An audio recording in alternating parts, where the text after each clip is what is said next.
So yesterday I was watching the confirmation hearings for Judge Amy Coney Barrett to the open seat of Justice Ginsburg on the Supreme Court.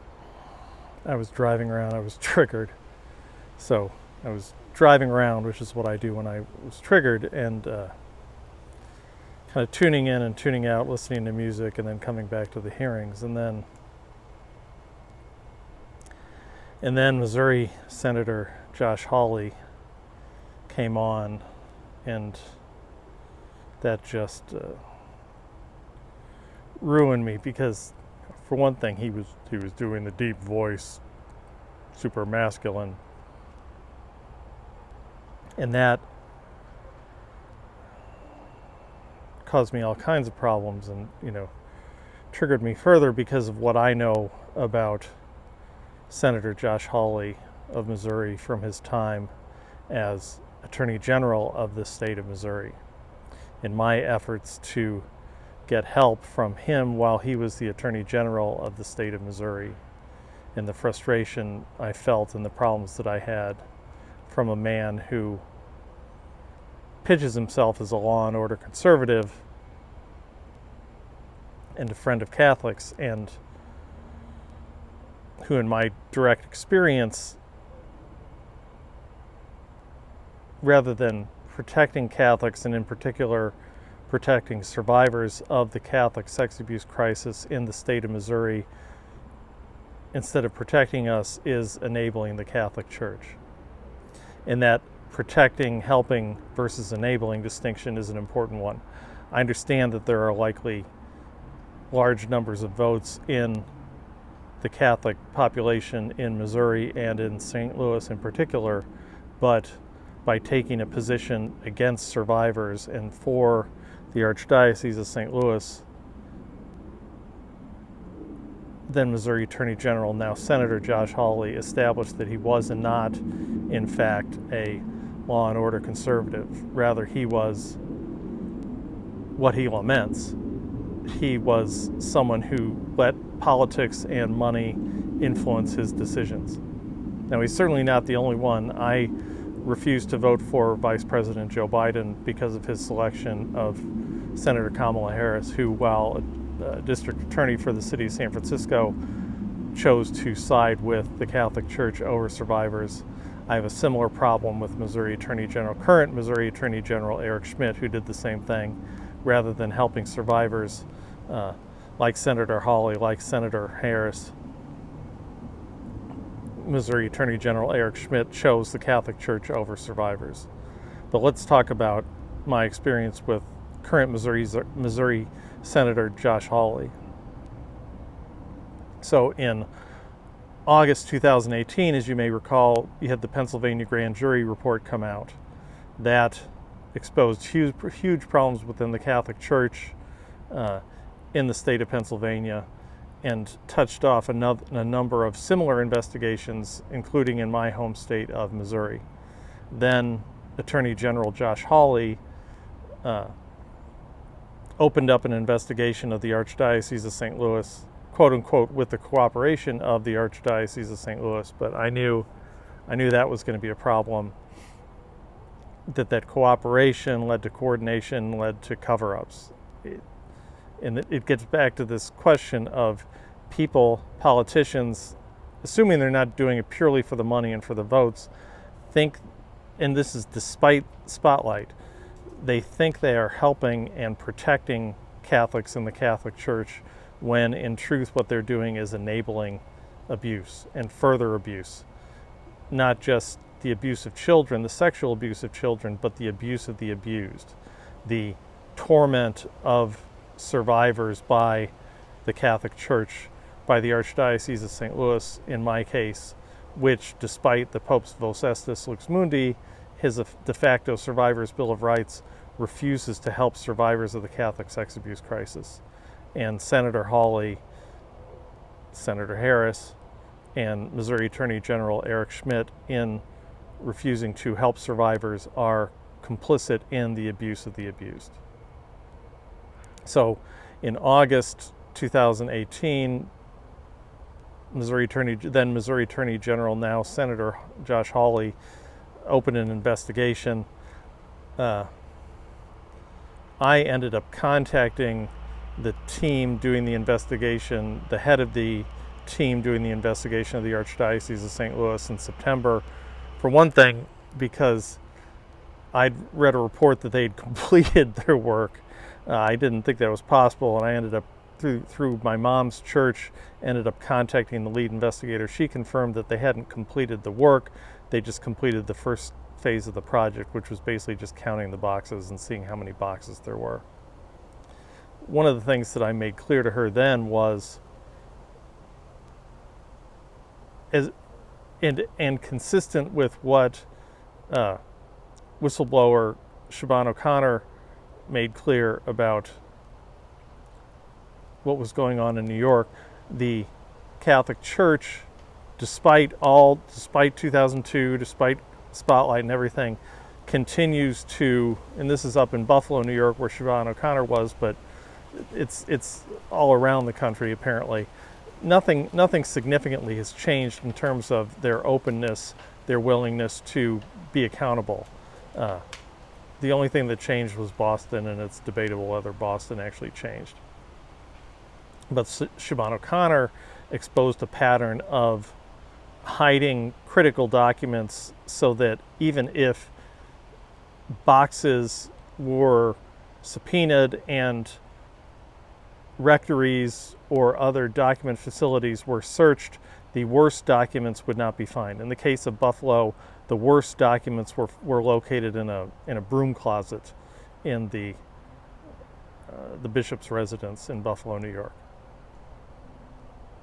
The Archdiocese of St. Louis has something similar, has a similar program, where essentially this is thanks to a whistleblower within. I obtained a document that exposes how the Archdiocese of St. Louis conceals and hides documents within other documents. The gist being, and I told this to the assistant district attorney in Manhattan, and I also think I tried to contact Dallas. You cannot simply subpoena or obtain specific files, records, folders, boxes. You have to subpoena and obtain everything, because what the Archdiocese of St. Louis does, what they did up in Buffalo was they hid the worst documents in this binder that was located in a broom closet. So if you subpoenaed the entire archive, you would miss that binder in the broom closet. The Archdiocese of St. Louis has a slightly different but just as sophisticated approach, which is they will hide critical and damning documents, in my case documents that implicate Timothy Cardinal Dolan, in the files of other abusers. The only reason I found that file was because of that abuser and something that came out about that abuser, and it happened to be, I happened to find via the internet the existence of that document within this other completely unrelated file. This is a document that relates to Cardinal Dolan's handling of the sex abuse investigation of Father Leroy Valentine, my abuser. That document was lost, scattered into the file of another abuser. I've actually got Bishop Rick Sticka of the Diocese of Knoxville confirmed that to me, that documents related to my abuser, Father Leroy Valentine, and the involvement of Cardinal Dolan were not, for at least a period of time, located in the correct place.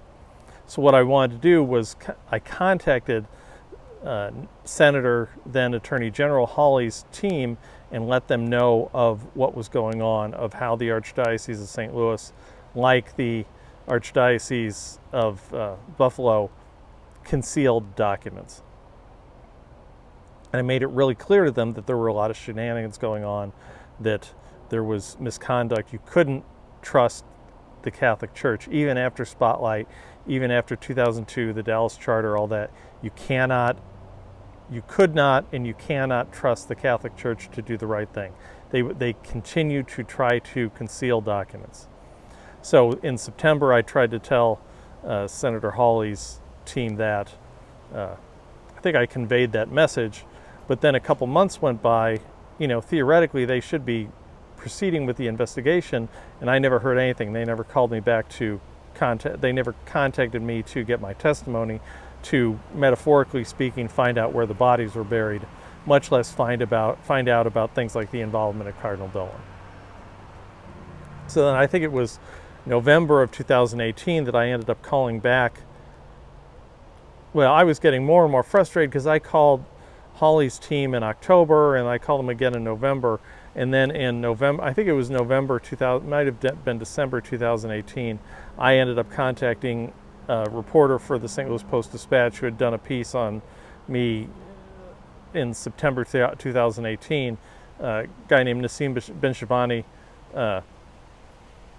I contacted him and told him of the problem, that it felt to me like Senator, then Attorney General Josh Hawley's investigation of the Archdiocese of St. Louis was a sham.